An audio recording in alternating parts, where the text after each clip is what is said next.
actual quiet pause there. I feel like we were all on the same page. We're a timely bunch. It is literally exactly 1:30 on the nose. We can get rolling. My name is Casey O'Leary. I'm happy to be here with you today.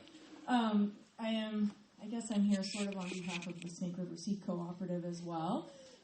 So thanks for coming out and drinking some wine and eating some tomatoes and talking about tomatoes.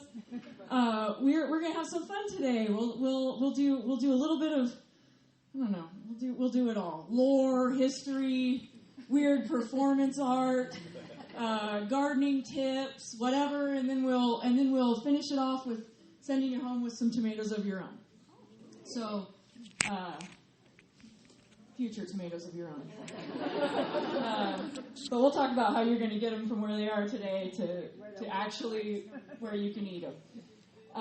Cool. Well, so I mean, if you're obviously our cuisine today is a really great example of what I at least think of when I think of, if I think back to the history of the tomato, its kind of origins, and I mean, I don't know about you, but maybe I'm picturing something like pizza overlooking Rome, something like that, bruschetta, pomodoro served in some sort of authentic Italian bistro. Maybe you're thinking about like a Greek mezza platter or something. Maybe you're thinking tabbouleh salad from the Middle East.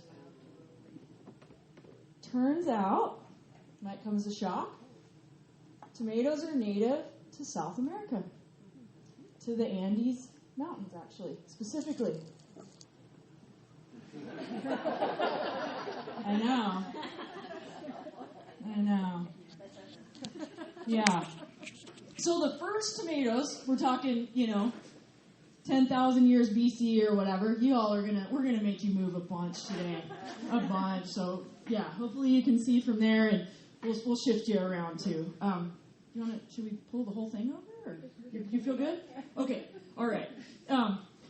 So just thinking back, this is a long time ago, obviously, but those first tomatoes, they were really small and they were pretty sour. And so they moved. Well, even though tiny and sour in South America, and then they move up through trade routes all the way up to like Tenochtitlan and the Aztec Empire, and folks are growing these things. We're talking 500 BC at least, growing these things on their floating gardens in the Aztec Empire. Right? And of course, like all things, when humans breed, when we get involved, we always want to make things bigger and we want to make them sweeter. That's what we do. As a result of making them bigger and sweeter, we take away a bunch of their defenses, their natural pest controls, and all that. So then we end up with a bunch of challenges as gardeners. But that's what we do. That's what we humans do. So this is kind of the trajectory of the tomato from tiny and sour to big and sweet. And by the time the Spanish conquistadors show up, right, they pillage the Aztec Empire, and they take a bunch of crops back to Europe with them, right, and specifically Spain.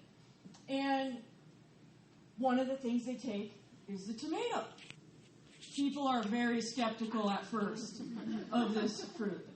Very skeptical. And for good reason.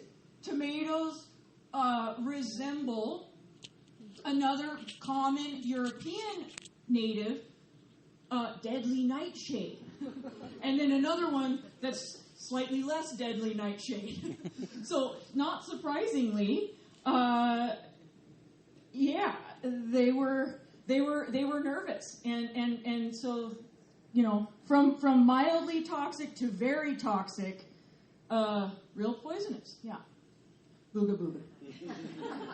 So it takes a while, but people do end up getting it together. Like, they do end up being like, whoa, actually, no, this is a good idea.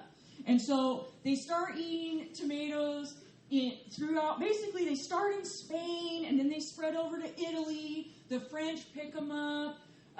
Also, at the same time, you're getting They're coming into India from the Portuguese explorers, and then into the Middle East and into North Africa as well. So today, all over the world, people are eating tomatoes all over the place, right? Interestingly enough, biggest consumer by a long shot of tomatoes, China, by a long shot today. So you think about that journey that they've taken all the way from Peru in the Andes Mountains up through into Central America, where people are breeding them to get bigger. Now, as they've gone over to Europe, I don't know exactly, but I have read some sources that say that maybe at the time they were taken over to Europe, some of the cultivars that they had, that they brought, were more yellow in color. Anybody speak Italian? I'm pretty sure the Italian word for tomato has the word yellow in it.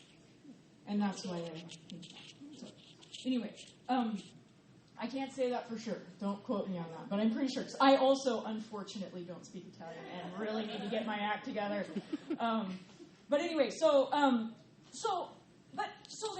they go to Europe. They come back to the United States also with, Thomas Jefferson's growing them in Monticello and stuff, right? So they take this journey across the ocean. They come back across the ocean. And in all these different places, people are adapting them and changing them to fit where they want to be. So what are they adapting for? Who cares? Like, why? How would a gardener or a culture change a tomato, or why? Why would they do this? What would be some benefits to that? Sure. Higher yield, right? Like, little tiny thing that doesn't make very many fruits. I want now a lot more fruits. Sure, they want to for higher yield. Certainly transportation late in the game, really late in the game, like in the 40s and 50s when they start breeding them to be rock hard and horrible, so that they can ship them all over the world and not have them bruised. But for even before that, right? What else is going on? Climate, soil, totally, right? Like the lowlands of Central America are not the same as the highlands of Central America. And the highlands of Central America are not the same as the lowlands of Spain or wherever, right? So every single place is dealing with a different climate. So the tomato is co-evolving with the people in that place according to the soils and the temperatures and all that, right? The terroir of the place, exactly, right? And they do have a lot of flavor compounds in them, a lot like wine. They have a lot of flavor. Like, I think a banana has the one kind of banana we eat, which is a Cavendish, has 3 flavor compounds. And tomatoes have hundreds. So there's a lot of different things that can get expressed in tomatoes based on where they're growing and who, and who, all that stuff. Yeah, why else might people mess around? Versus juice? Yeah, totally. What are they doing? How are they using them? How are they cooking them? You don't need the same thing for tomato juice as you need for tomato sauce or tomato jam or whatever, right? So these tomatoes become a part of the cultures that are growing them, and they also, the cuisine evolves with the fruit. So you've got this whole really beautiful and really deep and really diverse sort of scattering about of all these different, one fruit, but it changes into all these different things based on whoever's growing it. So pretty soon you got all this diversity, tons of diversity, just a massive amount.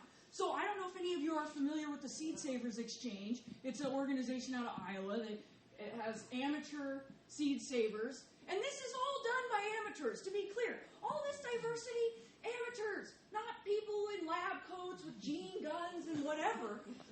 People, gardeners, just like all of us, have bred this incredible diversity of tomatoes.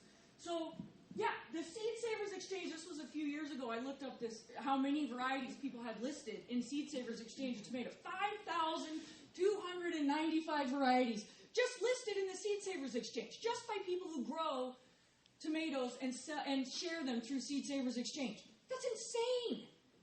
How many varieties or cultivars of tomatoes have you ever eaten in your entire life, do you think? I mean, cherries, the slicer things that they sell in the store. Maybe you've had those big giant ones. Yeah, Bloody Marys, that's its own category of tomato.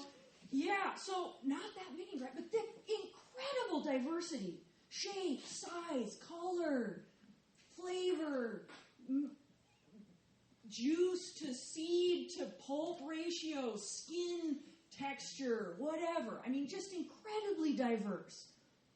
So that's just a little background into how we got to where we are. Now what we're going to do is we're going to do a little accordion melodrama. Yay! To sort of explore the life cycle of the tomato, and then we'll talk about how to grow one. So, I'm going to put this down. And this is where we're going to have to ask you all to move a little bit. I'm sorry, you didn't realize you were going to be in this spot. Where will be the best spot for you is like right here, and then we'll bring you right here. The table can stay, but just your chair right here. Anyone. You don't want to mess it.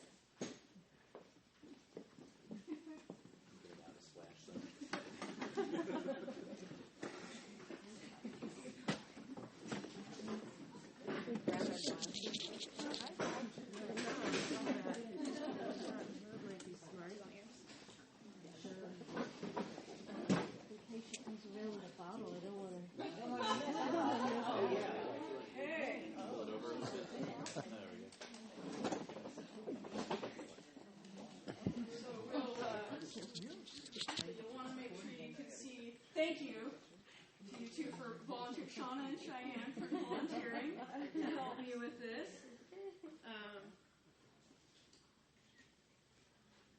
All right.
Saw that in the thing. You know how that works now. So it's going to sit there. Now, you notice the water.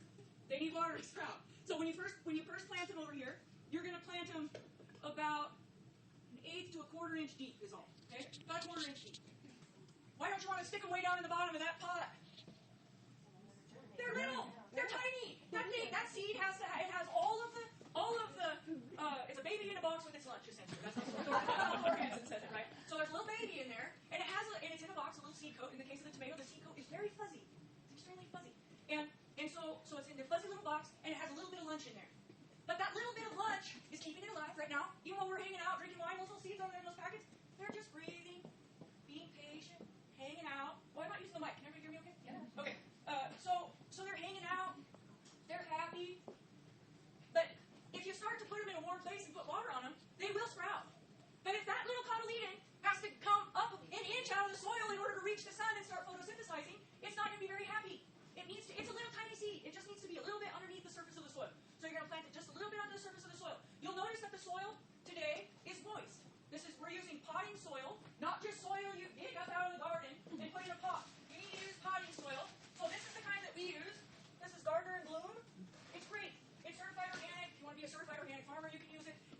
stuff in it for seeds. And so we'll get that potting soil moist, and then we'll plant the seed in it. Okay? We'll cover it over, like I said, just a little bit. Now, you're going to take these home. Any of you tried to grow tomatoes from seed in your house already?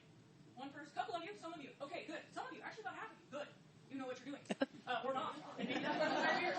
So, I will say the biggest challenge for people trying to grow seeds inside their house. Okay, it is too cold. First, let me make this clear. It is too cold to put the tomatoes outside right now. They are frost sensitive. They cannot get frosted, as you might be noticing. We're still getting a lot of frost. So we need to keep them inside and grow them until about Memorial Day or so, when we're done with frost. Some people go Mother's Day. You just have one plant, you want to cover it up in your yard when it starts to frost. Fine. I plant thousands of plants. I'm not putting that in the ground until I know for a fact I'm not going to be dealing with frost. So sometime between Mother's Day and Memorial Day-ish, you can usually put them outside. In the interim, they have to stay in your house. So, or whatever, in your greenhouse, or somewhere where they're not going to freeze. If you are trying to keep them inside of your house, and you don't have a good lighting, so light is the issue, is the main issue for everybody, right? So any of you ever grow a tomato, put a plant, grow some seeds, you put it in your south-facing window, you're like, yeah, this thing gets sun for days, I'm going to have the best plants, and they all just start to grow like that, and they just get really, really, really leggy and long, and they're like little leaves up at the top. You don't have enough light. You need to put a light on those puppies. And I'm not talking put a light up here while they're down there. I'm talking put a light right here, like a few inches above them. So, and that, it doesn't have to be a fancy light. It can be a shop light that you go down to Ace Hardware and pick up. You don't need some fancy full spectrum grow light. Just a plain old fluorescent light bulb works just fine. But you do have to get it kind of close to the plants in order for them not to get leggy. Now, if you have a greenhouse or whatever, at this time of year, you're fine. Like the amount of light in the day is enough light that you'll get decent tomatoes if you have a greenhouse. Anybody lucky enough to have a little greenhouse? Ooh, all right, a couple of you, yeah, good. So yeah, it's nice. So, with the greenhouse, you don't have to supplement the light at this time of year. Now, if you were to start them a month ago, that's a different story. But we're not. We're starting them at a very appropriate time. We're starting tomatoes. Everybody starts them way too early. This is a great time to start. Because you want them about 6 weeks to 8 weeks before you plant them out. Turns out that's exactly where we're at right now. So we're in good shape, doing good. And these ones are a little 6-pack, so they're going to get big in those little humps. We don't need them to get huge. Okay, so you're going to keep light on them for about 14 hours a day. That's the idea. So keep that light on for about 14 hours a day. Put them under a lamp. Like they could just sit next to you, like in your easy chair, while you're like watching TV or whatever. They can just be sitting there getting light. And really, like the temperature that's inside of your house, unless you keep your house like insanely deathly cold, they'll germinate just fine inside your house. The soil temp will be just so happy inside your house. So once they come up, they're so awesome, right? Just so you know, those first little tiny leaves you see, those are the cotyledons. Those are the lunch. Those are what the seed had inside of it. Those are what the seed had. And so when you get to see those come up, and the whole point of those is just to get out of the ground and start making food. But what has gone on underneath the soil happened before those little cotyledons poked up. The first thing the seed does when it germinates is it pokes out a little radicle, it's called. Its first little root, radicle. Isn't that a sweet thing to go? It is. It's like amazing. So it pokes out its little radicle and it sends that down into the ground first, before you ever see anything happening. So as you're sitting there waiting around for these things to germinate, you're like, it's been a week, nothing's happening. Oh, contraire. Something is happening. That seed is taking up the information. It's like, all right, I'm trusting you. I can see that I'm going to continue to get water. I'm warm. I'm okay. Now I'm going to send my radicle out. It can anchor itself in the ground, and it can start bringing up water. That's really important. And a really fun fact about the radicle is that it's so cool. It doesn't have to make any new cells to grow. It's like a balloon inside that. It's like an unblown up balloon hiding out inside that seed. And you add water to it, and it just fills up with water, fills up like a water balloon, and it can stretch way outside the seed. So it doesn't even have to spend any energy at all making new cells until it gets into the ground and it anchors itself down, and now it can start dividing. Now it can start making new cells. And now it's getting comfy. It's being able to bring up water from its roots. Now it can send up that cotyledon. And those one little first leaves, not going to look anything like tomato leaves. That's not the point of them. They're just designed to get up and get some light. Then you'll start to see the true leaves growing after that. And those are the ones that actually look like tomatoes. Okay, so as the plant is growing, you want to raise that light up. You don't want it to grow into the light. It'll burn it. If it doesn't burn it by actual heat, it's just not going to like being like thrown up into light. So move the light away from the plant, but keep it nearby. So, if you've got it like that, when the seed's coming up, as the plant grows, just move it up a little bit. And it'll be so happy if you do that. Now listen, I know like not everybody has all this fancy stuff. And you're probably not going to go out and buy something special just for one little thing of tomatoes. But once you get the hang of it, you're going to be like, are you kidding me? This is all there is to it? Get yourself a shop light. You can grow like 4 trays of these things. So let's see. So once they get to be, they should be all right in the pots that you take them home in until you plant them out. But if you want to transplant them, pot them up into a bigger pot. If they do get really big before you're ready to plant them out, you can pot them up into a bigger plant or into a bigger pot, And in which case, I'll just encourage you when you pop them up inside to just transfer the thing to the new container. And if the roots are circling around in the bottom of that thing, that's where you want to kind of break those apart. It seems mean, but it's not. It's helpful for the plant. Rip them apart. Just rip them apart and stick them in the new pot. Okay? But maybe you can just wait until you plant them outside. When it's warm enough to plant, any questions on how to grow them inside first before we move on to when it's time to plant them outside? Water. Oh, water. Great. Oh, excellent. Okay, so when they are germinating, when you're waiting for them to germinate, you need to keep that soil evenly moist. Okay? If you touch it with your finger and it's dry, water it. Okay? It needs to stay moist. This is good. This soil is great because it'll hold water well. It's not like you have to water them like twice a day or anything like that. Like they're going to be fine, especially if they're inside. They're not going to dry out very fast. Maybe, I don't know, every couple of days check on them, but you might even only have to water them next week. Once they germinate, do not keep dumping a bunch of water on them. You will kill them. Once they germinate, the soil surface needs to dry out in between watering them. So let the soil surface dry out, then water, then let the soil surface dry out. If you don't, what will happen is it's this weird fungus called damping off, and it basically, like you'll go out and you'll be like, look at my little tomatoes, and then one day you go out and it's your full tomato, and it's like laying on the yeah, you two are shaking, you're like, yeah, it's in there, I know what that is. Yeah, that's damping off fungus, and if you look, there's this little spot somewhere in its little waist where it's just gotten, it looks like it just got like pinched or looks like it dried, shriveled up or whatever. That's damping off fungus, and now it's dead and it's not going to grow. What is it when the stem just keeps growing and growing and growing? Thin, like very thin. There's no leaves? No. I guess the leaves, but they keep moving up top. I've done hydroponic gardens several times. Well, I don't know about... never get more than, and then I transplant it. Then it does the fall. It's too skinny. It doesn't sit down like that. Well, I don't know about hydroponics. I don't have a lot of experience with hydroponics, but to me it sounds like light. I had a Long light as a kid. Yeah. Well, just because, okay, let's be clear. Just because you can go and buy something from the store does not mean that it is a functional and effective product. Yes, maybe the light needs to be lower. I mean, if you see a long stem and then like big nodes or internodes, like big spaces between where the leaves are, that is a light issue generally. I mean, it can be other things, but that's probably the main thing. Okay. Yeah, I've given up. I've had a couple times, just gave up. I would just try it without the hydroponics. Just try it. Well, and adjusting the light because we have the lights and stuff. Get that low. Get it low. Light be low. Winterization in my garage. Oh, and the other thing too, the other thing is that a lot of people, when you buy these things at the store, they give you like a little plastic dome to stick over it. Yeah. I call that the dome of death. I do not recommend that at all. Humidity dome or whatever.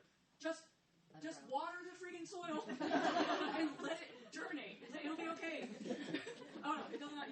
So that okay. So anything else as far as how to take care of inside? No. How long does the pre-packed lunch last? That's a that's a good question. So I want to answer it in two parts. The first part is, how long is the pre-packed lunch? Like, how long can those seeds sit here in these packets and not die? It's a long time. It's a long time. Years and years and years. Probably 10 years or something like that. That's incredible, right? The seed, like you will hear, largely driven by the seed company industry, that you should buy new seeds every year. And there are laws that prevent nurseries from selling seeds that were packed for the previous year in the new year. But that does not mean that the seeds are not still good, right? Can you imagine not eating or drinking anything for the next 5.5 years? And just somebody throws a little water on you, puts you into soil, and you're like, woo! That's why plants are better than we are. And that's why we can learn from them. They can be good teachers for us. They've been around a lot longer than we have, and they definitely have some things figured out that we do not have figured out. That's one question. Now, when it comes to the question of how long, okay, so their lunch they're going to use up pretty much immediately when they sprout. But the soil that we've given you, the potting soil that we've given you, has compost in it, and so it has some nutrients, and it actually has a lot of other cool stuff in there. There's some worm castings, there's some bat guano, which is like an ant food. So there's a few different sources of food for the plants in here. It will last, that food will last the plant quite a while. So what I try to do in my setup at my farm is I try to seed things on a timeline that will allow them to eat the food that the soil is providing for them until they're ready to move into the next setup. Like I would prefer not to have to fertilize them externally with like other stuff. So what I would say is in this case, if you happen to have some potting soil around, if you start to notice that the plants if the leaves are turning yellow or purple, definitely purple. Yellow is a little bit like if you're watering the crap out of it, sometimes they can turn yellow because of that. But either way, it won't hurt them. If you notice that they start to turn yellow and they're like vibrant green for a while and then they start to turn yellow, that means they're running out of food. They're running out of nitrogen specifically. So you can just pop them up into a bigger size pot if you want to, in which case they're going to have now a bunch more food. And there ain't no way they're going to need more food than this before you're able to get them in the ground. No way. Now, I would caution, so some potting soil brands have these like pelletized synthetic fertilizers in them. I don't like those because they can burn the roots of your plant. I don't like to use those. I like to stick with the organic stuff. If that's what you happen to have, just be careful. I think you'll be fine if you're just potting up into that. But worse with these little babies, they can be sensitive. Where can you get the organic potting soil? You can buy that stuff at North End Nursery or Edwards Greenhouse. And out here, I don't know if Steve Regan carries it, but they go to have something you can use, if not this brand. I buy it from North End or from Edwards. I live in Boise. D&B is the best. D&B, do they have this kind there? No, we're saying G&B is the Oh, best. G&B. Yeah. Oh, okay. Yeah. I used to get that in California at Orange County Farm Supply.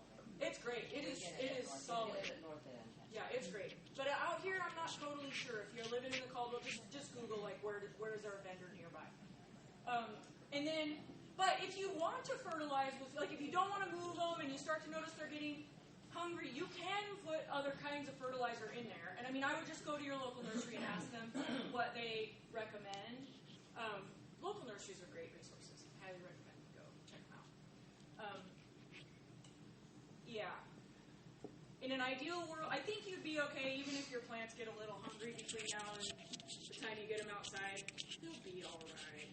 They'll bounce back once you plant them. Because once you plant them outside, now they got all sorts of other food they can be drawing from in the soil, right? So let's talk about planting them outside. Any other questions? Well, go back to it if you want to, but let's talk about planting them outside. So then you're going to take them.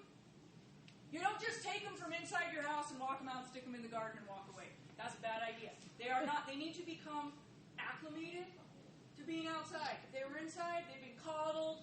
It's a good idea as you go along, as you visit them in your house to like rough them up a little bit. Do a little bit of this. It makes them stronger because they're not getting any like wind or anything on them, right? They're going to be weaklings. Like bat them around a little bit. And when you do that, don't bat them around though. If you're a smoker, make sure you wash your hands before you bat them around.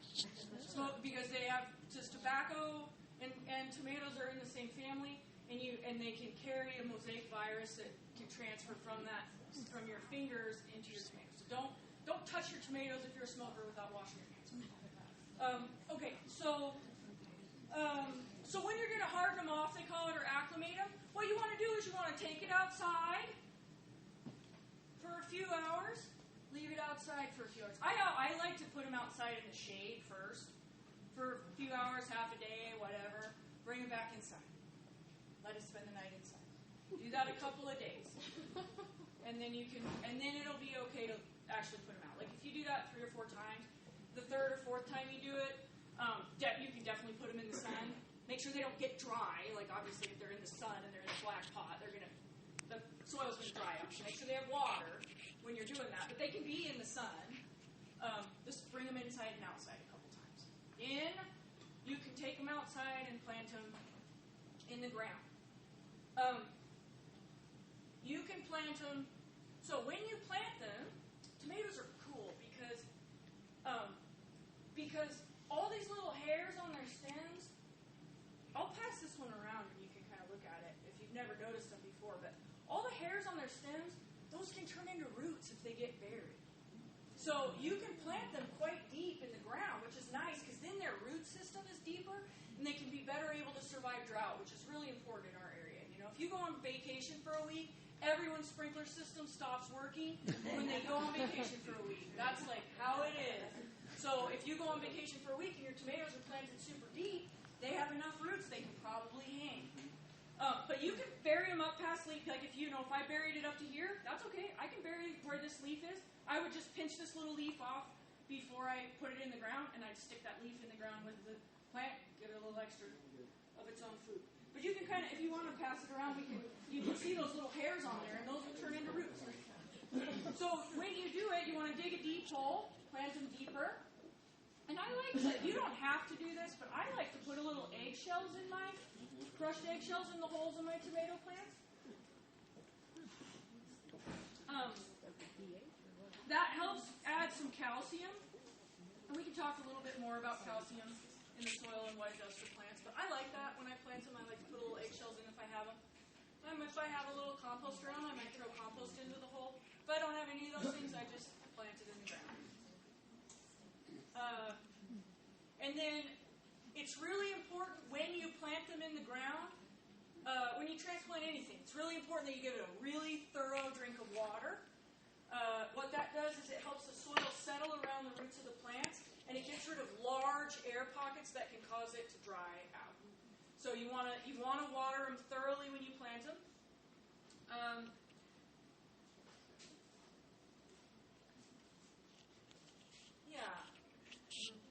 spread the roots?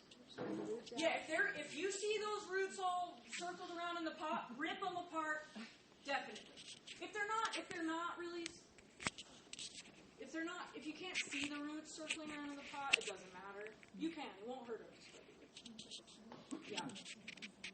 And then, most tomatoes, regardless of if they're determinate or indeterminate, we'll get to that in a second, but most tomatoes will benefit from some sort of staking or trellising of some type. So some trellis of whatever, it's a stick in the ground that you tie the tomato to, or it's a fancy, cage you buy from D&B or wherever. Either way, they do like a little bit of trellising. We grow ours in long rows, and we use T-posts, little T-posts you pound in, and we just take string, like baling twine, and we just snake it in and around each of the plants, back and forth, and so they just get like cinched up into a row. And and then there's different philosophies about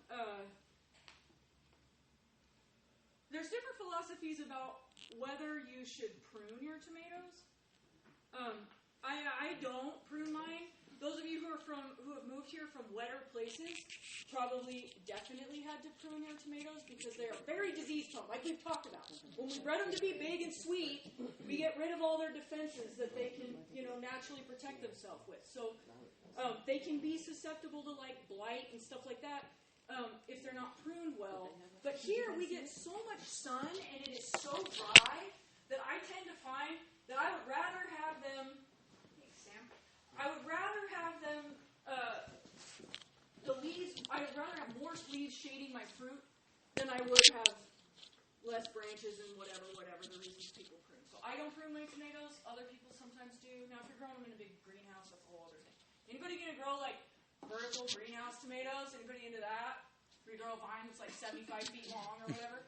Okay, well, then good. We don't have to talk about that. Sun do they need? I think they need, okay, so sun equals fruit.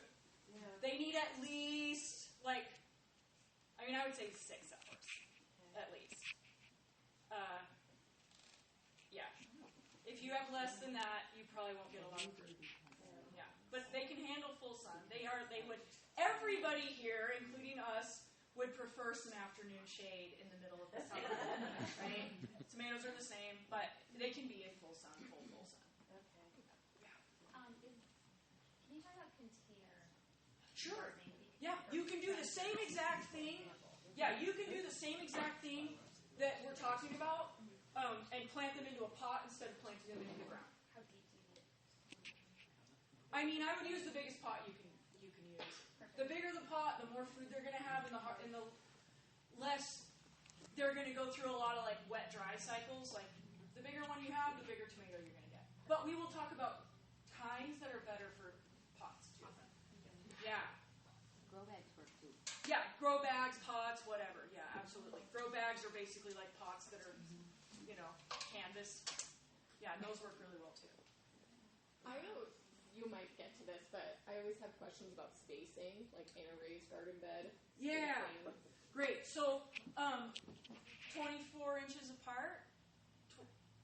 Sometimes people say 12, somewhere between 12 and 24 inches apart. Okay. Yeah, either in rows or like like in triangles. Yeah. Yeah. What else about that? Like the actual planting too. Let's talk about watering them. So they're pretty susceptible. Like we don't have a ton of disease pressure in our area because of how hot and dry it is. Not that we have any memory of what that is like right now, but we normally in the summer, it's very hot and very dry. We don't deal with a lot of the same disease issues that places that are wetter than us have to deal with. But I will say that tomato diseases are the one place where it's like they're just so friggin' finicky. They're so fragile. Tomatoes are.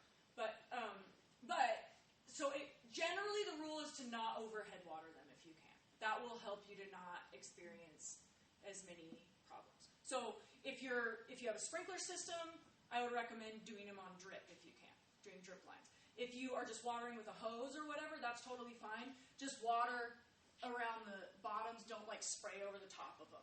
Just keep the leaves dry if you can.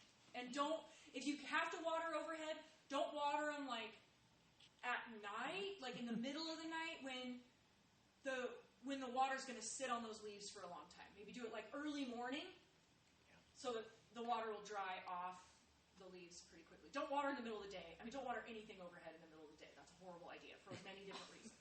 You'll burn it. It's a waste of water, blah, blah, blah. Yeah, but like if you water in the morning, like if you water at 7 a.m. or whatever, by the time, they're going to dry, the sun's going to come up and it's going to dry the leaves off pretty quickly. So there's not as much of an issue growing tomatoes in the same spot? I would highly recommend you rotate where you put your so tomatoes. You still rotate. Definitely.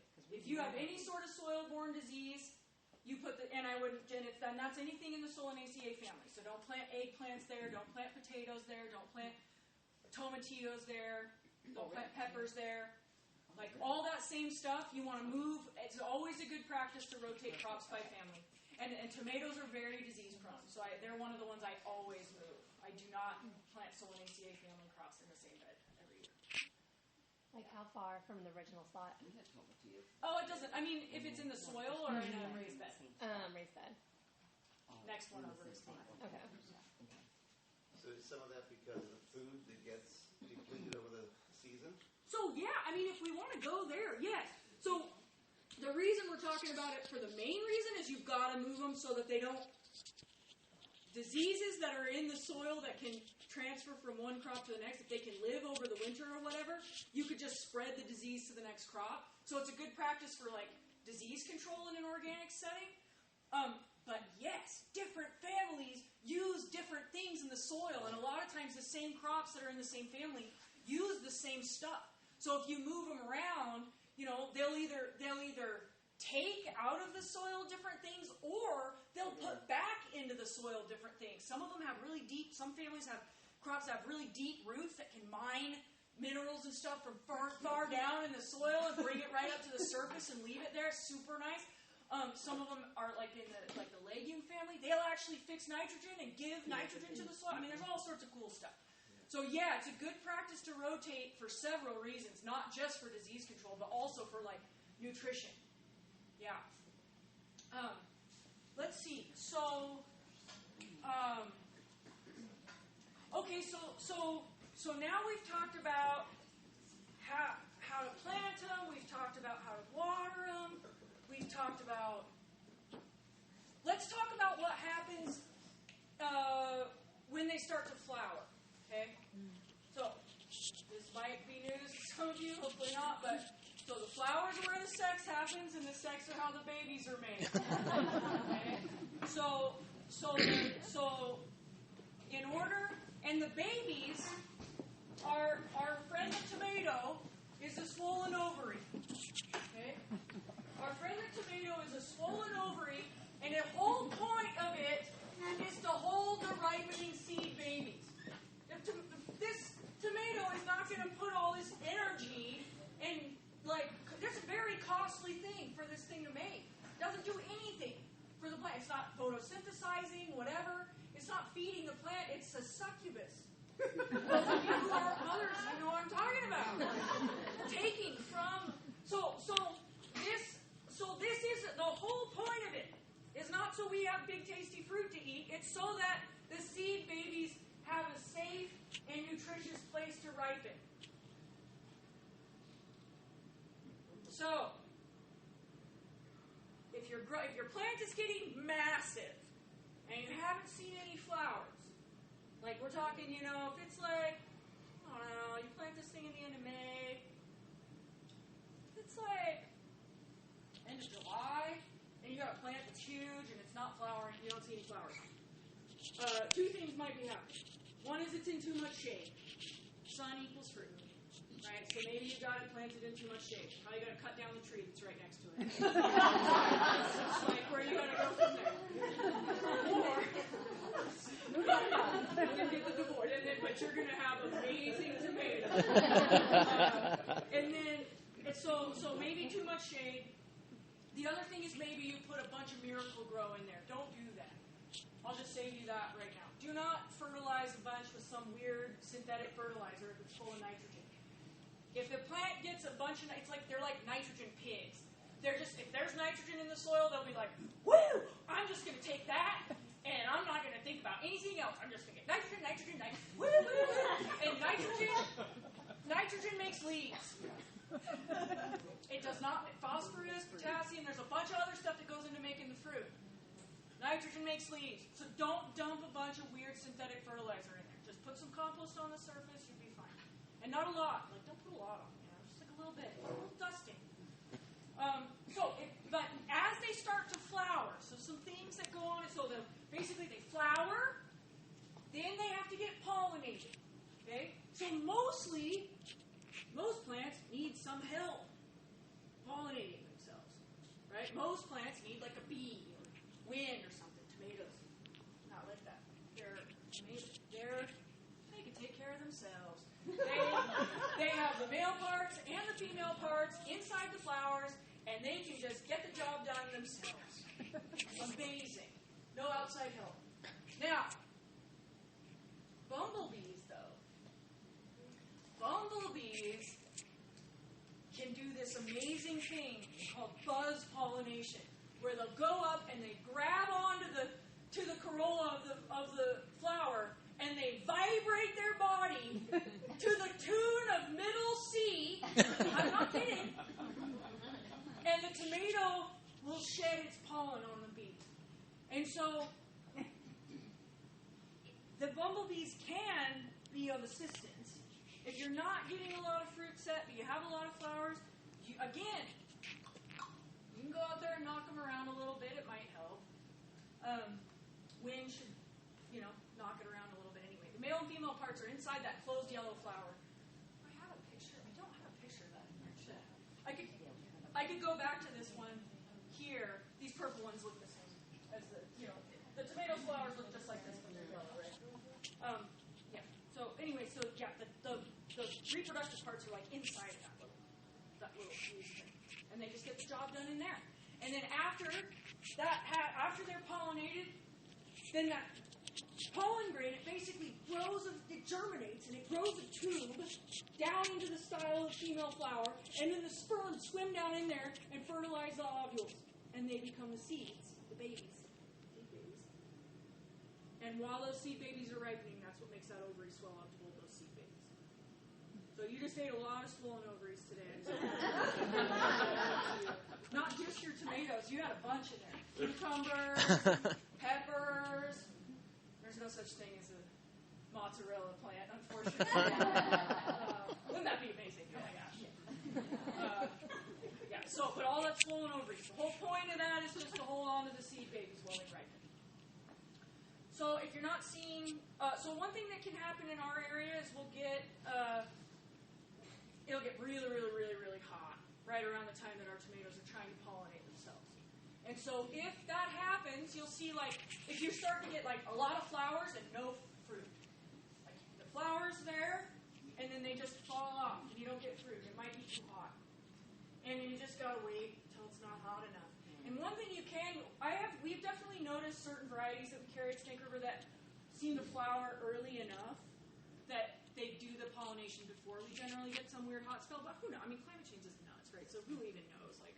When you can't predict, obviously. Oh my gosh, obviously. We've learned nothing from this spring. It's that you cannot predict. So if you see that, it's just it's a matter of waiting. You have to just wait until it gets cool enough that they'll keep putting out flowers. They'll keep trying to make their seed babies, but you gotta wait. So once you get the fruit set, you don't have to do anything. Just hang out, sit on your back porch, drink wine, watch them grow.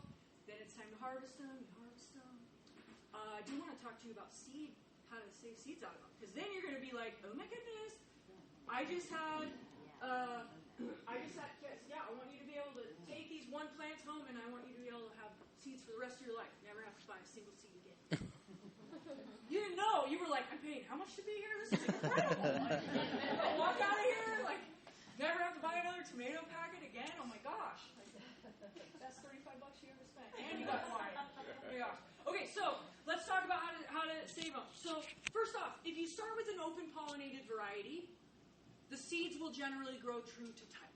Means that if you save a seed out of a brandywine tomato, you plant that out, what you get is going to look and act like a brandywine as a general rule, we can get into the specifics if you want, but as a general rule, yeah. Okay? So Snake River seeds, all of them are open pollinated. So all of them theoretically will work the same way. If you save the seeds, you'll get what you planted. Okay? If you buy seeds from other places, that's totally fine, but you're going to want to look and see if they're hybrids or not. If they're hybrids, there's nothing wrong with hybrids, and you can save seeds from hybrids. You just won't get a plant that looks and acts like the one you planted. Like if you love sun golds, anybody love sun golds? Anybody grow sun gold cherry tomatoes? Man, not as many as, like, I feel like everybody just grows sun gold. I'll tell you what, you try Dr. Carolyn and you tell me which one's better. Better. I'm telling you right now, it's better.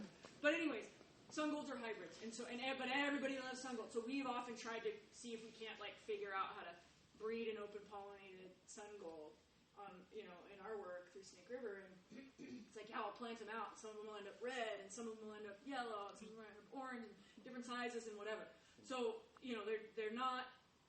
So hybrids are fine to save seeds off of. It'd just be like one of my mentors, Bill McDormand, says. It's like Mr. Toad's Wild Ride. You can totally do it. You just don't know what the plant will be. Right? But if you start with an open pollinated variety, for the most part, you'll get what you save. Okay? So I'll talk through the steps. So the first step is you're going to slice the fruit in half, and then you squeeze the seeds and the pulp into a jar. Okay? You can still use that fruit. When I'm doing this, when I'm saving seeds, I have a blender right next to me, and I just throw them right into a blender. And after I squeeze my seeds and pulp out, and I throw the rest of it into a blender. Blend it up, and I got a cooking, like a stock pot going, and I just cook myself down some sauce while I'm saving my seeds. And I love it. It's like that. We always call tomatoes are like the gateway seed-saving fruit because it's like you can eat the fruit and get the seeds, and many things are not. Like sometimes you have to choose whether you're going to eat it or get the seed from it. So anyway, so you squeeze the seeds and the pulp into a jar. Then you let it sit, you let the jar sit out uncovered, okay, for about 3 days. I love this blue painter's tape, so I can label them. Put a label on it. You think you will remember what it is, and you will not remember what it is. I can tell you that. That also goes for what you plant here today. Put a label on it. You think you will remember what it is, and you will not remember what it is. So you let the jar, you let it sit out uncovered, just these piles of seeds and pulp.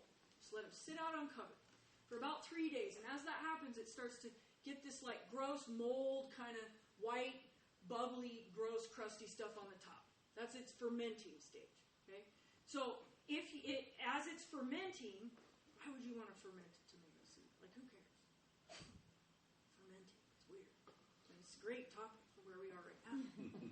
You didn't know there's going to be 2 kinds of fermenting today. So when you cut open a tomato and the seeds have that weird little gelatinous sac around them, that sac keeps those seeds from germinating inside their warm, wet mom. That's the ideal conditions for a seed to germinate. That sac is a germination inhibitor, right? So if the tomato falls on the ground in nature, fungi and bacteria break it down, fine. But we can mimic that same natural process by fermenting them in a vessel, where we get rid of that. It breaks down that gelatinous sac around the seeds. It also actually, weirdly, that process helps to kill seed-borne diseases. So it's actually a sanitary thing, which does not seem like that when you start doing this. It's kind of gross, so why? But anyway, so I always leave it outside because it doesn't smell good. So I just leave it outside. You can cover it with a tea towel or something to keep fruit flies from going in there. But you want to leave it uncovered so it ferments for about 3 days-ish when you start to see that white stuff coming across the surface. Then, after you see the white stuff, that's the fermenting stage. Now, you do what's called decanting or water winnowing. So you pour the seeds and the pulp into a bigger jar, put a bunch of water in there, and you just stir around, and the seeds are heavy, and they're going to sink to the bottom, and the pulp and the immature seeds are going to float to the top, and you just pour the pulp and the immature seeds off the top, and then you're left with clean seed at the bottom. You can do that a few different times. You just keep filling it up, swishing it around, pouring off more pulp, seeds sink to the bottom, and then at the end, after you've got clean seed, you can pour that out into a strainer. Now at this point, these are wet seeds. This is generally summer when you're doing this, so it's going to be warm. Now they don't have their germination inhibitor on them, right? So now they are at risk of sprouting if you don't dry them out. So you want to get them spread out onto some. So I try to get water out of these as quick as I can. Not like using a dehydrator or an oven or anything like that. That's too hot. You will kill the seed.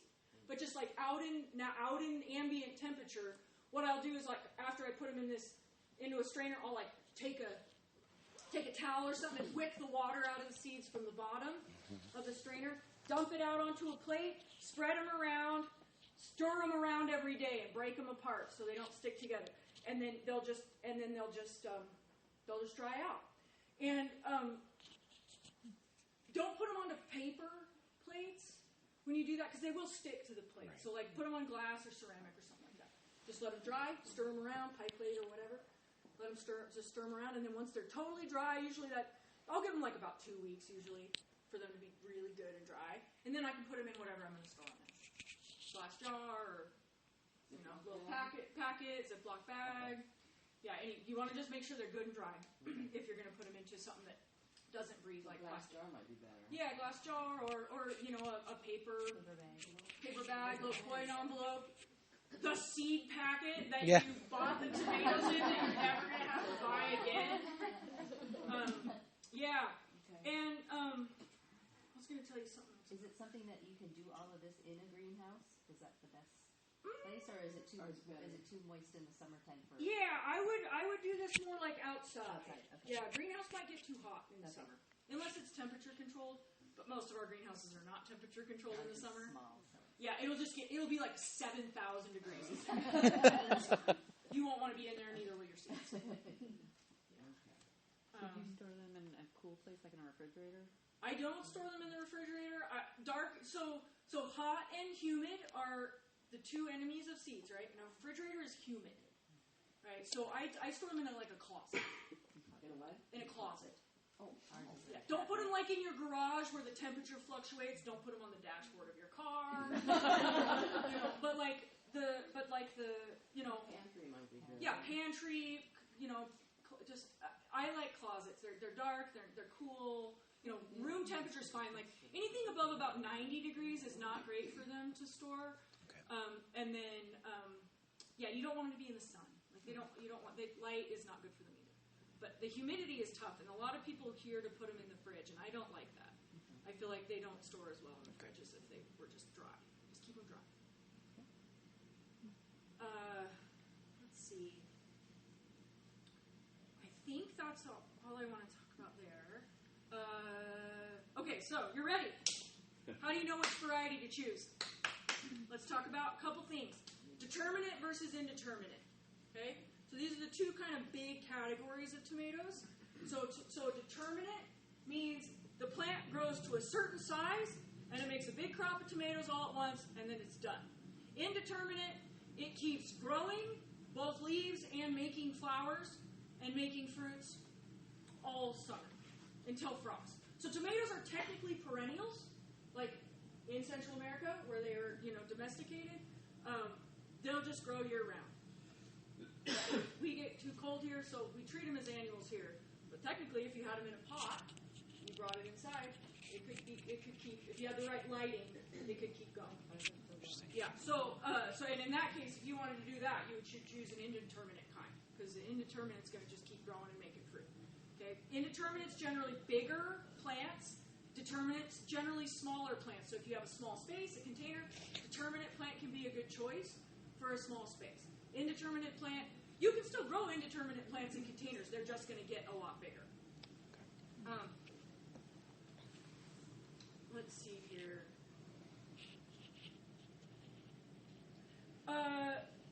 You do need to trellis indeterminate tomatoes. If you don't, they will not. Like the vines are going to be on the ground, the fruit's going to be on the ground, and every manner of soil-dwelling organism will eat it. So get it up off the ground.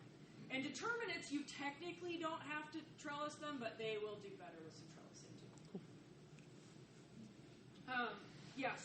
So with indeterminate types, you want to use some sort of really, good, sturdy cage.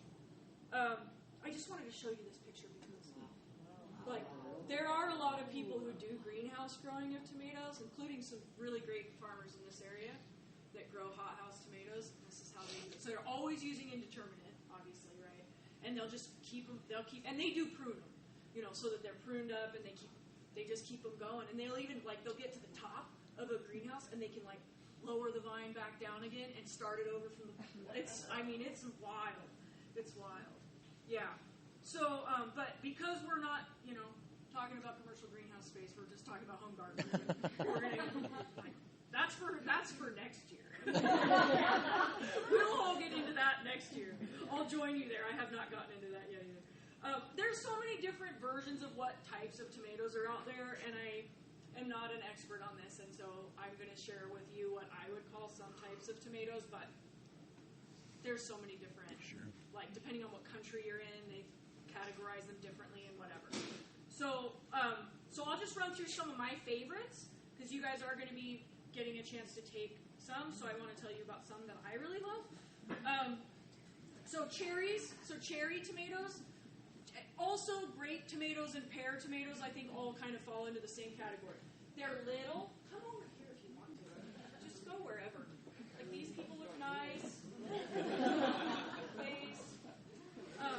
Yeah, come join them over here.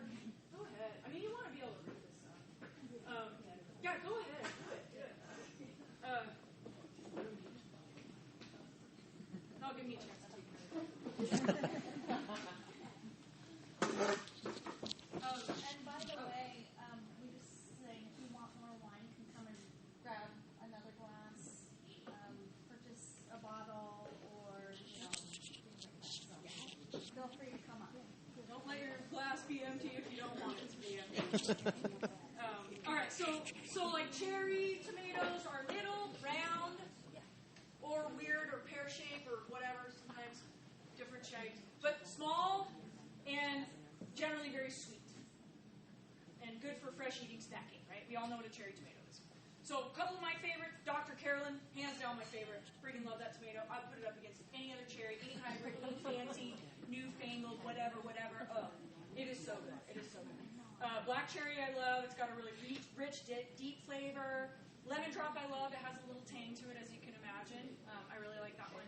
Honorable mention for the sweet pea currant tomato. Very prolific. Currant tomato, a little smaller. Really good for smaller hands. If you have kids, that's a good one for kids. I find them kind of a little bit I want to at least be able to, if I'm picking for 15 minutes, I want to get, a good amount. And, the currant, sometimes it's if I just want to stand there and eat off those, it's like picking huckleberries. You're like, man, I'm never going to get anywhere with this. Yeah, so that. And then beef steaks. So a lot of times when you hear the word heirloom tomatoes, what people are talking about is beefsteak tomatoes. But that's not accurate, because all kinds of tomato, all these types can have heirloom varieties with them. Because all of them are an heirloom is something that's old, at least 50 to 100 years old, and it has a documented history of a story that goes along with it. Well, a cherry tomato could be an heirloom just like a beefsteak could be an heirloom. So whenever you see that, it's like a pet peeve of mine. It's those English people who are English, people are mad about semicolons. That's how I feel about when people call heirloom tomatoes this one exact thing. It's no, that's a beefsteak, and it happens to be an heirloom. And there are other types of heirlooms, and there are other beefsteaks that are not heirlooms. Okay, so anyway, but the point is, those beefsteaks, big, fat, a lot of times green shoulders, correlates to very good flavor. Generally, green shoulder, high flavor. But really meaty, really yummy. I love Cherokee purples. They seem to be one that do really well for me. Some of the beefsteaks take a really long time to grow, a long season. Sometimes you don't get them until a lot later. Cherokee purples for me tend to they grow a little earlier, so I love those. Persimmons are so great because they're orange, yellow, so yummy. Paul Robeson is friggin' amazing. Green shoulders, I'm telling you, green shoulders, good flavor. Shoulder, upper part, obviously. Yeah. Of course, brandy wines. Everybody loves brandy wines. They're also delicious too. But I find the Cherokee purples they'll be earlier for me than my brandy wines. There's Romas or paste tomatoes. So all Romas are paste tomatoes. The point of the characteristic of that is is they have meaty flesh, not a lot of seeds, not a lot of juice. Okay. So San Marzano is really great. Obviously, that's the quintessential one. I will say Romas get more blossom end rot than other things do here. That's been my experience. And blossom end rot is where you get the very bottom of your tomato turns black. You've ever had that happen? It's like, what's that? And it's flat. And it's flat. Yeah. Mm-hmm. Yep. And that is that's a calcium deficiency. So generally our soils are very rich in calcium, but what happens is it takes a minute for the soil to warm up to a temperature where that calcium is available to the plants. And so that's one reason why I like to put eggshells in the holes when they plant. I don't know. It does seem to help a little bit. But I mostly have problems with blossom end rot on Romas and paste tomatoes. But you wait long enough. The early ones will get blossom end rot, but generally the later ones won't. And we've been selecting against that at Snake River. So we've been selecting fruits that don't seem to get blossom end rot as much. So we're seeing our varieties actually improve. So we're doing on-farm variety improvement in our area. So generally when you're buying them from us, we're sort of moving along the process, hopefully. North End advertised on Facebook. They had something like a San Marzano, but it was, and I can't remember the name, that did not have. That it didn't get as much blossom end rot? I don't know. If it was That's interesting. They do a lot of the Snake River. Yeah, maybe. I mean, I don't. If they're advertising ours as being totally blossom end rot free, that is false advertising. Oh, it was different. That was, yeah. Go into their website and Facebook. Okay, well that's interesting. Yeah, I mean, there is one that does not, that's like San Marzano, but it doesn't get as much blossom. Yeah, I'm looking for that. That's awesome. Yeah. Find the name. Cool. I'd love to know when you find it. I'd love to hear it. Yeah, and then Martino's Roma is a good one. It's a determinate, tiny. So if you're looking for a tiny Roma, that's a good one.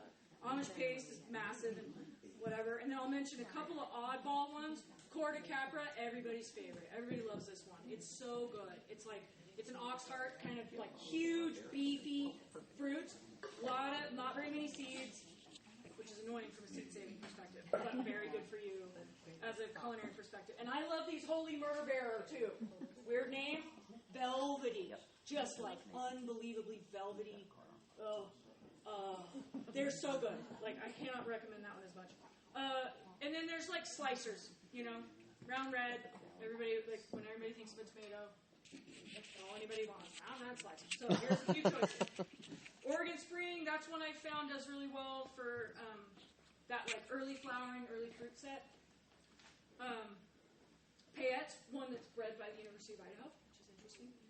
And it's good. And the plants are very distinctively, very determinate, and very stout. So if you don't have the ability to do trellising, that's a really good choice.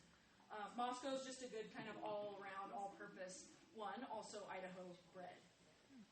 As far as earliest, if you're like, I want the earliest thing I can get, Ida Gold every time. I will tell you, those plants look like garbage. They were also bred. They were bred by the University of Idaho. Also, the plants, you'll be like the whole time, from like the time it's like this big, you'll be like, what is wrong with that? It is a horrible looking plant, but it does produce the absolute earliest fruits, like every time, every single time, like very early. They're about salad size. They're about like that big. I mean, they taste way better than anything you could buy in the store. True. And after you haven't had store-bought, after you haven't had fresh garden tomatoes for a while, like they're not my favorite in the garden, but I always like to plant a plant or two just because it's like, ooh, good, get some early ones. And Lata is another really early one. As far as big, and Lata's small too. So Lata and Ida Gold are both like pretty small. But Sasha's Altai is a slightly bigger one, like 3 inches around. That's also pretty early. How does Early Girl come? We had that last year. Is that a good? I am like, because I'm obsessed with seed saving, I stay away from the hybrids, and Early Girl's a hybrid. Okay. So I don't grow it. Okay. I put Payette and Oregon Spring up against a Early Girl any day. Okay. Yeah. Next thing we're going to do is we're going to get into this whole, it's going to be a junk show, obviously. Just like how many of us, and like it's going to be all sloppy. So we are going to get into that next. But can I tell you one quick story about this one tomato, Sasha's Altai? Because it's an amazing story. And all of these have amazing stories, but this one's like really special. It's a really special story. So I'll end on a cool story, which kind of ties together everything that we've talked about. So Sasha's Altai is a tomato that's from Siberia, and so my friend and mentor Bill McDormand, he went there in the 80s, went right before the Iron Curtain fell. Was able to go there in some sort of envoy of scientists, basically, who were. So his whole thing was to look for seeds that would do well in very cold. He's from Ketchum, and so he wanted to go and look for things that would do really well, tomatoes that would do really well in cold places, right? So Siberia, obviously, good choice, right? And they have these amazing. If you haven't looked into Siberian agriculture, you should. It's unbelievable. They have these. I can't remember what they're called, but they're like seed commons, or garden commons, where people basically summer in these places where they share. They have it's like big community gardens where people also live, move there and live there. They're beautiful. Dachas, they're called. Yeah, dachas. They're so cool. They're so rad. Okay, so anyways, so Bill's talking to these folks about tomatoes through a translator, trying to find out who can get, does anybody have any cool tomatoes, whatever. And this guy Sasha is like, oh yeah, I do. I have tomatoes. They're at my house. I'll go get you some. And so he's like, oh, cool. Yeah, I'd love some seeds. So Sasha doesn't come back that day, and he doesn't come back the next day. And finally Bill's getting ready to leave the third day. It's Sasha hasn't. He said he was going to bring me these tomato seeds. I haven't seen him. Do you happen to know anything about him? She was like, oh, you don't know this, but Sasha lives 15 miles up in the Altai Mountains. And so after he told you that he would go get you the seeds, he spent the rest of that day walking back to his house. And then he took a day to rest. And I bet you he's walking back now, and I'll bet you that he'll be back. And so sure enough, right before Bill left to get on the bus, Sasha comes walking back, and he's like, here's my seeds. And so Bill takes them home and grows them. And he grew a bunch of different kinds of stuff. And these ones were amazing. And so he named them Sasha's Altai because they were in the Altai Mountains. So he names them these. He names them Sasha's Altai after Sasha. And years later, Mother Earth News, I think it was, ran a story about these tomatoes. And people were so taken by this tomato, right? And it became a really good seller for Bill and the seed company. Well, he found out that Sasha had actually had gotten in a fight, and some people had beaten him up, and he got really hurt, and he was in the hospital. And so Bill asked if Mother Earth News would put out a thing of hey, all you people who really love growing Sasha's Altai, you should know that Sasha is in trouble and he needs help. And they were able to raise all this money and send it over there to Sasha. So I don't know, it's just such a sweet story. Just all this just I'll leave you with that. So let's get to some planting. So it's a little clunky. So I don't know exactly how we want to organize.